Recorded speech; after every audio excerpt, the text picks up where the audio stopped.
There was, in the city of Rome, a virgin named Cecilia. She is said to have heard heavenly music inside her heart. She is the acclaimed patron saint of music, especially church music, as well as that of musicians, composers, instrument makers, and poets. Cecilia was the only child of an illustrious patrician and was the only Christian of her family. A religious romance telling the love story of Saint Cecilia and Valerian appeared in Greece during the 4th century AD. Saint Cecilia, on her wedding day, played the organ and persuaded her husband to be baptized. But during the evening, she renewed her vow of virginity. When they were finally alone together, she told her husband that she was betrothed to an angel who jealously guarded her body. Therefore, he must take care not to violate her virginity. She told him that if he believed in one God, go and be baptized, and then he will see the angel.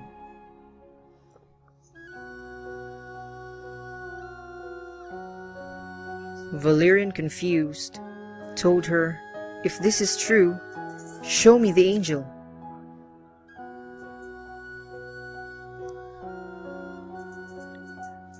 Valerian agreed and was baptized. When he returned to the chamber, he saw an angel with flaming wings holding 2 crowns of roses and lilies, with Saint Cecilia praying. Cecilia understood that lilies symbolizes their virginity and roses would be martyrdom.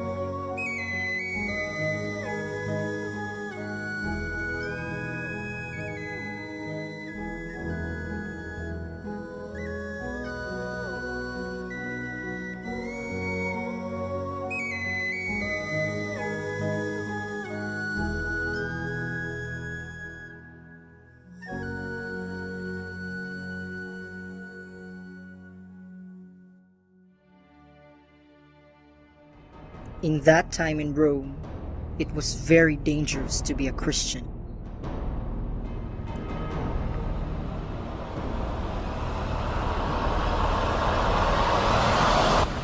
Since reading of Bible,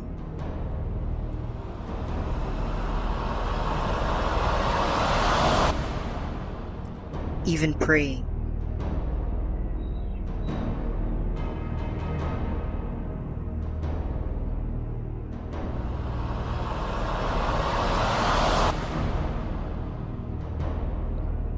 or anyone who expresses their faith will be sentenced to death.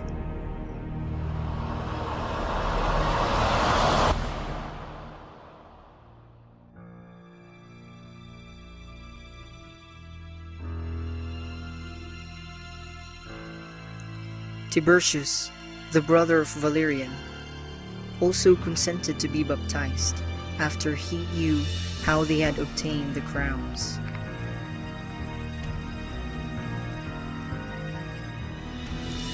After their baptism, the 2 brothers devoted themselves to burying the martyrs slain daily by the prefect of the city.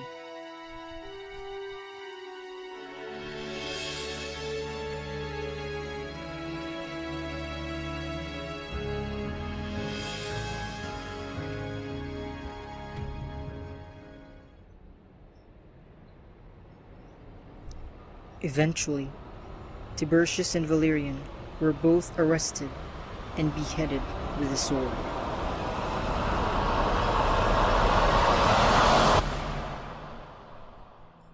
On the other hand, even after the death of her husband, Saint Cecilia was still preaching and had converted 400 people whom Pope Urban forthwith baptized.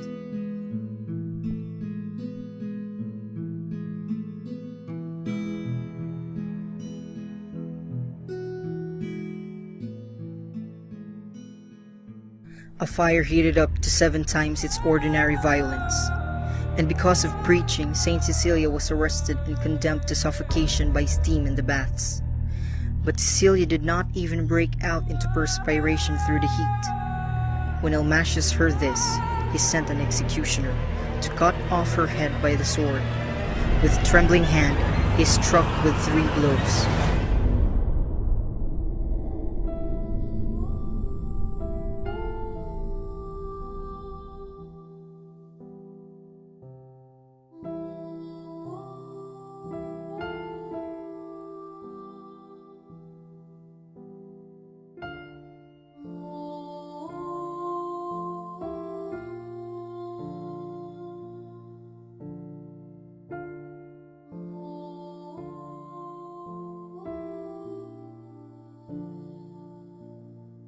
When her neophytes came to bury her, after the departure of the executioner, they found her bleeding but still alive and smiling. Her friends surrounded her there, not daring to touch her.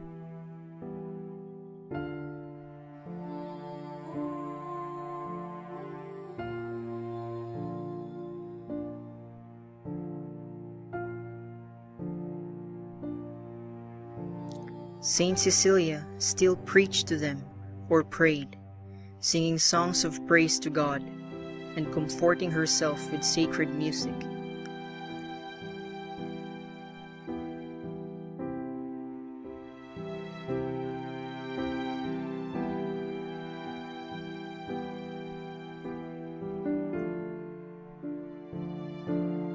They also collected the precious blood of Saint Cecilia from her wounds.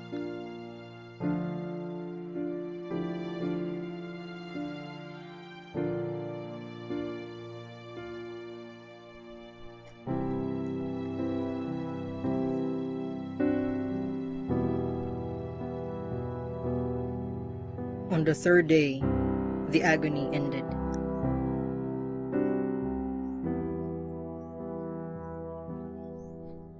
After the Holy Pontiff Orban had come to bless her.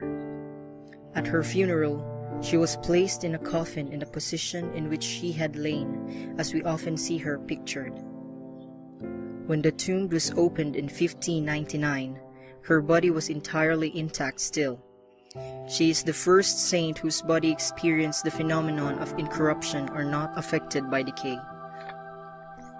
The Youth Performing Arts and Services celebrates its anniversary every 22nd day of November, which is the feast day of Saint Cecilia.